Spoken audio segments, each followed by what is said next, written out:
ইসরায়েলের ভেতরে ঢুকে বড় ধরনের হামলা চালাবে ইরান। এরই মধ্যে সব ধরনের প্রস্তুতি সেরে ফেলেছে দেশটি। ইহুদিবাদীদের একটি ভুল পদক্ষেপ তাদের জন্য ডেকে আনতে পারে করুণ পরিণতি, এমনই হুঁশিয়ারি দিয়েছেন ইরানের প্রেসিডেন্ট মাসুদ পেজেশকিয়ান।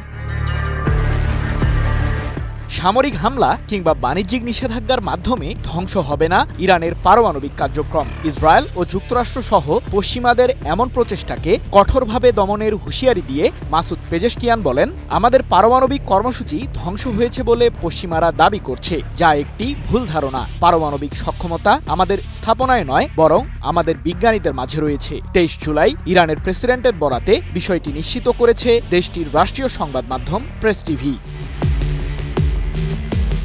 সমৃদ্ধ ইউরেনিয়াম ব্যবহার করে পারমাণবিক অস্ত্র তৈরি করছে ইরান। জাতিসংঘের পরমাণু সংস্থা IAEA এর এমন দাবিকে প্রত্যাখ্যান করে প্রেসিডেন্ট পেজেশকিয়ান বলেন, আমরা স্পষ্টতই পারমাণবিক অস্ত্র তৈরির ধারণাকে প্রত্যাখ্যান করি। এটি আমাদের রাজনৈতিক, ধর্মীয়, মানবিক এবং কৌশলগত অবস্থান।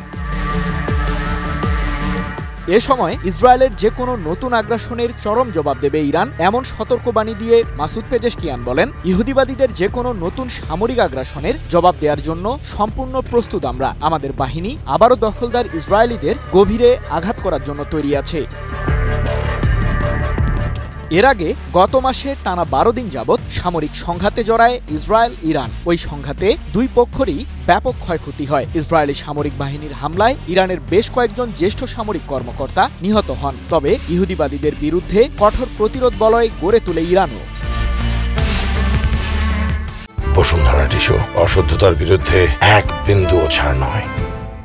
এদিকে রাশিয়া ও চীনের সাথে পারমাণবিক ইস্যু নিয়ে আলোচনা জোরদার করেছে ইরান। দেশ দুটি তেহরানকে এ প্রসঙ্গে সব ধরনের সহযোগিতা করার আশ্বাস দিয়েছে। সৃজন মাহমুদ, নিউজ 24।